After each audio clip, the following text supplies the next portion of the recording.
Hello, welcome back to my channel. Today we're going to be learning how to paint a watercolor bunny. So it is around Easter time, but this is also perfect for spring and if you just love bunnies. So what I want to do today is put this bunny in a field, like a little meadow. So I'm starting out by just sketching out the bunny's body. So we did a oval sort of head, but it's a little bit more rounded and larger at the bottom. And then a longer oval for the bunny. He's going to be sort of sitting upright, and then I'm going to draw in his little arms and then his little hands that meet together, almost like these little baguette, or like Italian bread as we call it. And then they meet together, and if you want them to be a little bit more fatter, just round out the bottom a little more. And I'm just going to draw in their ears. They're standing straight up. This one's going to be sort of in the back. And then this is how we're going to establish where his face is kind of looking.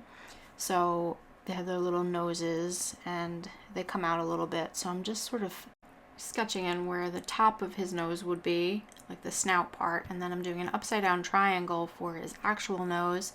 And then a little mouth on the bottom and a slight little smile there. And then we're just going to draw in the eye, which they're round. And then if you look at a reference photo, it depends on what you're looking at, but they're very round. But then they all have this little sort of cute effect where they have a little almost eyelash going on, just to make them look sweet. And then we won't see the eye on this side because he's going to be facing away and their eyes are on the side of their head. So you're only going to see his little right eye. And then I'm just going to go in and I want to sort of bring out the paws a little bit more, and I put in some bottom feet. And then I used a kneaded eraser to pick up some of that excess pencil. And now I'm just going to do a wet into wet method for the background. So I want it to be a very like a blurry sort of, not bokeh, but just like a blurred background where there's some flowers in the background that you can't really see, almost like an out of focus background. So I'm doing the whole page wet. And I am using tinted water. It's kind of dirty, but it's okay because I am going to use yellows and greens. So you don't want this to be dripping wet. You want it to just have a nice shine. And then I'm just going to slowly drop in some green. I'm using some sap green and yellow green in the background. And right now I'm just sort of figuring out what I want. So I just dropped in some lines, almost like grass. And then I'm using a bit more yellow, like the lemon yellow there, and I am sort of dropping in some circle shapes of yellow, and I'm imagining these to be buttercup flowers. So I'm just going to keep on blending those colors together, not too much where they're just one color, but again, we want those little yellow spots to appear as if they are some buttercups in the background, and that's not going to happen right away. So it does, it'll build up over the layers. And next to the body, I'm doing a little bit of a darker green. And this is just, it's a very meditative, therapeutic process. And I love that it's very unpredictable. But I'm just sort of like mimicking the blades of grass or the stems of flowers. And then I'm just letting them kind of layer together and do what they want. And I did get some paint on the bunny, but it's okay because I'm lifting it up and it will bleed a little bit. If you want, you can use some masking fluid on top of the bunny if you want to keep it extremely like clean until you go into it. But I'm just sort of journaling here, so it's sort of experimentational, and I'm okay with a little bit of smudging. But we've got some more blending and some more grass strokes going in there. I'm just using the tip of my brush to create these sharper, thinner blades of grass, and I'm just sort of blending that in as I go, just to get an idea of where I want everything to be. And then I'm mixing up different shades of green, and what this is going to do is it will create a little bit more interest when you are using different shades. And if you've made it this far and you're enjoying this, I would love it if you would subscribe to my channel.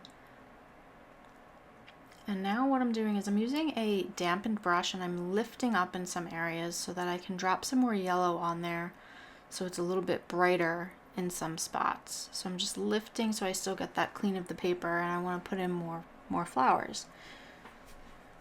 And again, this is in a layer where it's still damp, so it's still blending out. And now I've gone into a brown color, so I'm mixing up some different shades of brown. It depends on what you want your bunny rabbit color to be. You can do black, you can do white. This layer I should have sort of let dry before I went in, but again, I'm just experimenting here, so you can lift that up, you can wait for it to dry, but that one's bleeding out a little bit. But what I'm doing now is I am just putting down the first layer, and I'm lifting in that spot specifically there, because that is where the inside of the ear will be. And then this side, you're seeing the bunny's back of the ear. And I'm going back in with a smaller round brush, and I'm just doing that first layer, very light brown. And to make it light, we're adding more water.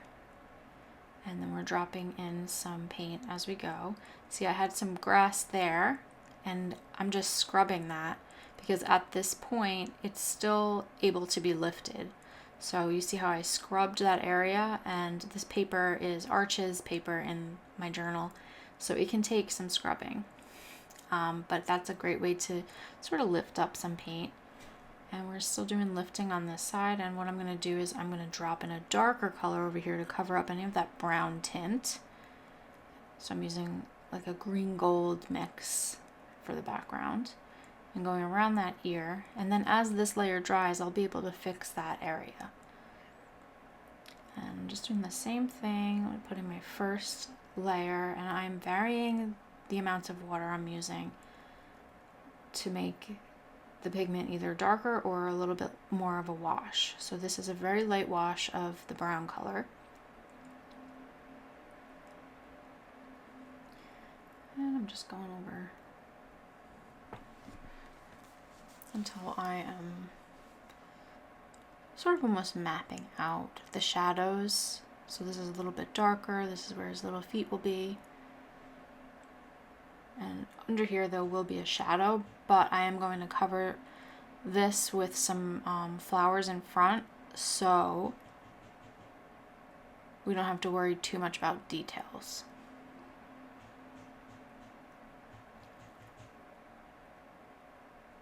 And I'm going back in with a darker color. And I am putting in some shadow and dropping in more darker spots.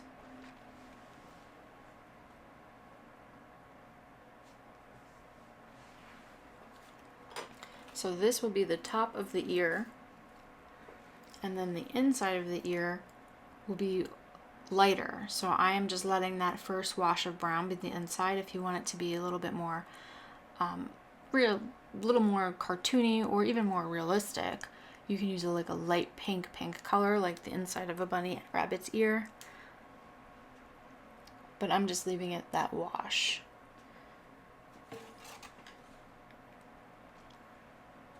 And the brown mixture that I'm using, it varies. I am using a burnt umber and a mixture of vandyke brown, but it's not like a precise mixture. I just sort of go by what's in my palette and what looks right. And now I'm using the tip of my brush, and I'm sort of trying now to incorporate some hair strokes. So you don't have to do this until the first layer is dry, or you can start now to start building up that layer of hair strokes. So I'm just going around where I would see the hair on the face and the direction that it would be going. So this side of the face again is hidden because you can't see that side. So I am just kind of mapping out where I'm going to want the hair to be. And the little tip of his nose, it is going to be covered in fur too. They actually have like a little tiny nose, but you can't really see it like too much if you've ever seen a bunny up close. And then this side is going to be a little bit darker. My light source would be coming from the left, so yeah, that would be like a shadow on that side, so it's a little darker. And if you don't want to do the hair strokes, you can just start layering with darker colors and then maybe add like hints of hair.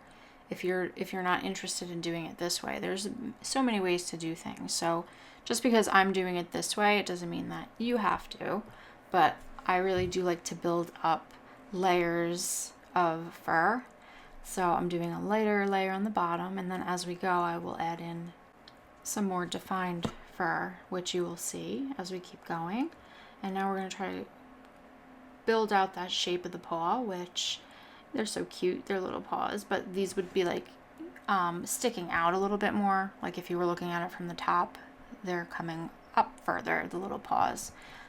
So if that makes sense. Sometimes it's a little difficult to explain the anatomy of an animal, right? But you guys know what I mean. So I'm just going to keep on adding in the fur strokes. And underneath there will be a little shadow. And I'm doing the same thing with the feet. And at this point, I am going to sort of blend that top layer with a wash of water and blend those hairs to make it look a little bit more realistic. So it's not like a straw, sort of coarse looking hair. And then I'm dropping in those shadows and I'm building up layers. And there's always going to be like what people will call the ugly stage of a painting.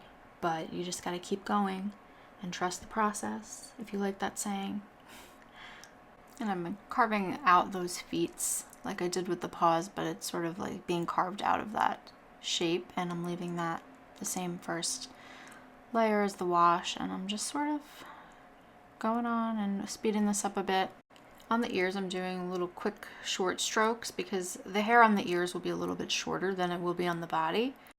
And then I'm going to also include some hair on the left ear, like on the inside, right on that edge there. And then we're going to go on to the eye. So I'm using a very thin brush. So this is a round number 1, and I've mixed up some Payne's Gray with some of that vandyke brown, like a dark deep brown, or you can use black and mix a little color into it. I typically don't just go straight into black. I like to add a little dimension. But then we're just gonna leave out this little tiny white spot, which is just reserving that little piece of paper there for the shine of the eye. But don't worry if you can't do it or if it doesn't work out. You can always go over it with some gouache and put that shine back in.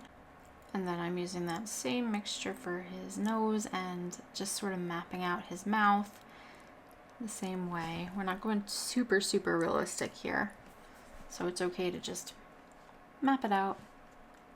And then I'm using that darker brown. I'm adding in a little bit of burnt umber in there to give it a little bit more of a different hue. And I'm really putting in those detailed strokes now and bringing out shadows. And he's going to sort of start to come to life at this point, at this layer in the painting. So we're using that tiny brush and we're just going over and making those hair-like strokes. And I'm using a little shadow on his nose. And I did mix in a tiny bit of pink into that for his nose. And then this is where we'll start to see this side of the face make a little bit more sense. And then we're going to give him a little character by adding a little bit of an eyebrow. So I'm leaving a tiny bit of space above his eye, the same wash. You can see that little space there. And I'm going around and giving him a little bit of an eyebrow. And then just deepening up where there will be shadow.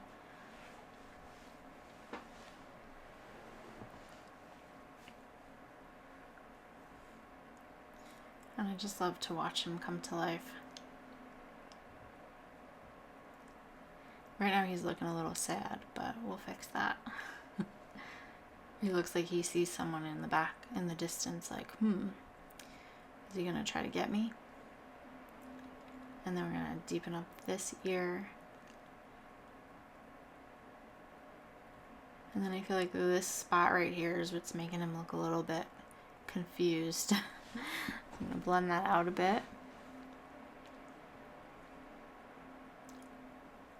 And when I'm blending it out, I'm using a very light amount of water on my brush. and I'm blotting it once, and then whatever's left on that brush, it's usually the color that you're using, you can blend out with that. And then I'm going back in with a darker color again under the neck.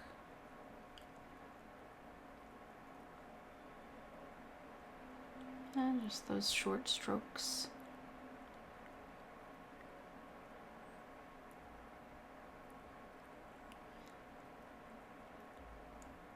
And it is easy to kind of overdo it, so I do take a pause and look and sort of take my time and then see like what needs a little bit more value in it. Is it starting to all blend together? You want to make sure you have your values in, so don't be afraid to add shadows. Don't be afraid to leave out highlights, because that's really, light and shadow is really what makes a composition come to life. And he's a little bit of a wild rabbit. He's not your commercial pretty bunny, I guess you could say. So his hair is a little bit more coarse, maybe. I mean, it's so soft, but it's not like perfectly primmed. Oh my goodness. And then I'm making this area a little bit longer. Give him a little more character.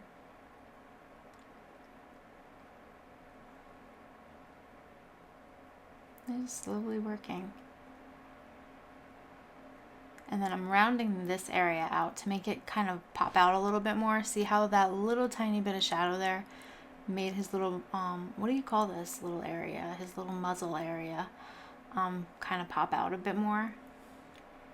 And then we will add whiskers at the end, which will be my favorite part. But that's really going to bring him to life. The whiskers always bring them to life. And then I'm sort of adding these triangular shaped little tufts of hair, as if the hair is sort of separating. And that's like on his chest. And I do look at a mixture of different reference photos when I'm painting. And now I'm going in and I am creating my flowers. So I'm mixing up some sap green, yellow green, olive green, whatever green you prefer to use. I just like to mix up my greens, so I never have one strict formula. So it doesn't have to be something specific. This one's a little bit more of a lime green, so you can mix up a green yellow or gold green.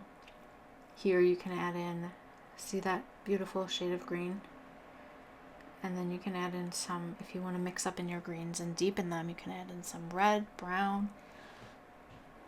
But these ones are going to be in the foreground, so you're going to see more detail in these in the front, and then the ones in the background are going to be a little bit more blurred. So I'm sort of establishing where I want these to be, stepping back, looking, and taking my time with where I want the composition to go. And then maybe we'll have some thick little sort of leaf blades of grass, I don't know. And see, I'm covering those feet up, so they're not going to need to have detail on them. And I knew that I was going to do that in the beginning, but you can put detail and maybe not cover your bunny's feet if you don't want. And I just kind of like to sort of have him like sitting in the grass, and it's going around him and like kind of hugging him, and his little bunny butt has made the grass sort of plop down. And then I do want to bring more depth onto the side here, because I want it to not look like there was a mistake there. Not that it was a mistake, but I just want it a little bit more defined that he's in front. And then I'm blending that out so it still has that blurred effect, but there is a little bit more definition than what we have in the background. So I'm just blending that out. I'm not letting it dry completely, but it's sort of in that middle stage where it could dry pretty quickly. And then I'm blending it out. And this isn't something that you have to do. I just kind of wanted that area to be a little bit more defined. And I'm just going to keep dropping in more grass. And if you did see my little chick tutorial, and if you didn't, it's right here, but if you didn't see it, this is where I kind of put in the same sort of thing. I just dropped in all these blades of grass the same way. It's sort of like a very whimsical way, not too detailed. And I'm going back in with that yellow and I'm bringing in some more flowers, but these are still not the more detailed flowers. These are still sort of blurry and out of focus, but it gives you the idea of flowers.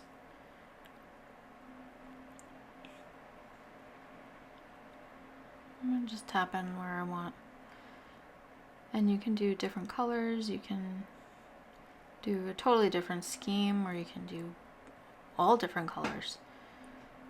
It'd be pretty, like, to have a pretty meadow of flowers, different color, pastel-y colors for spring. And I'm really just, as you can see, I'm just sort of dabbing like 3 times to make that appearance of a flower shape. They're not detailed at all. And I mix between a size 3 round, a size 2, a size 1. I typically get away with using those size brushes with most of my paintings. And now we are at the stage where I want more, I guess you could say, realistic, defined flowers in the front. So I am actually using a gouache mixture of this bright yellow and mixing a little bit of white into it, just so they kind of really pop, adding a little bit of white into that mix. And you can see how they appear more defined in front of us and more obviously in front of the bunny. And another way to do this without using gouache, you could mask it out before you do it. Or you can draw in the flowers on top of the bunny before you start painting, like we did with the bunny, and paint around them. But I find this just to be so fun. I love using gouache with watercolor. And I am mixing up a different shades of that same mixture. So add a little bit more white to these, and then as they dry, I'll add another layer on top if I want them to be like really opaque. And I do like a little texture, so I kind of lay it on thick. And this isn't super realistic detail. These are very quick little strokes to create these petal shapes. And I would have to say that these are buttercups. So buttercups are super simple to paint. So I just do 1, 2, 3, 4. And I just move the brush around so that they're opening in different directions. The more you think about it, the more difficult it becomes. So if you kind of like intuitively keep practicing this, and I mean, I'm not saying that these are the best looking flowers or anything, I'm just saying this is a great way to sort of just practice and get that real look of a flower field without being too detailed and too nitpicky and too perfect. Just adding in some little buds here and there. Not really actually sure what these are called, but they're just little buds. And I'm adding in a little bit more of that color, and I just like to add little dots. I love adding little dots to my paintings. I don't know why, but I just feel like it's a great little filler element. And now I'm happy with this amount right now. We can always go back, but now it's time for my favorite part ever, adding in those whiskers. And this is one of my favorite brushes ever. This is the Dagger Striper by Princeton. It's the 1/4 inch, and I could not live without this brush, especially during Christmas when I do my ornaments. I have like 4 or 5 of these brushes. Alright, so how are we doing this? So you don't need to use this brush. You do need a very thin brush though. But what I love about this brush is it is a dagger, so it does have that very thin tip, and then as you put pressure on it, it sort of opens up a bit, and you can even make leaves with these, but I digress. So back to the painting. So I'm using this as to create these little short strokes again, and inside the little ears we want a little bit of white fuzzy in there. The fuzzies always add that extra oomph to the painting. Like, see how that kind of just like brings out, it's either shine or he just has a little bit of white hairs in there. But I do have to say I really do like this brush a lot. And I'm gonna give him a little bit more whiskers here, just show you here again. So I loaded up the brush and I'm just going down, and it's doing all the work. You see, it's doing all the work. But it does take a little practice to get used to it, I will say. A dagger is a great brush to have in your collection, but they can be a little tricky at first. But once you get them down, they're really fun. So I am going to use this same brush, and I'm going to put some details in the centers of my buttercup. And I'm using some dark green here. You can use white, pink, whatever you want. And I'm just going to start to show you how you can add in some really nice, just because we're here, let's do it. Some nice little grass elements with this brush. This brush is not sponsored. I just really love it. But that is it. I am not going to go too overboard here. We are all done. I hope you enjoyed this tutorial, and I hope you give it a try. If you did enjoy this tutorial, I would love it if you would subscribe to my channel, like, share, comment below anything that you'd like to learn next. And if you celebrate Easter, have a happy Easter. And if not, happy spring. Thank you for watching, and I will see you in the next video.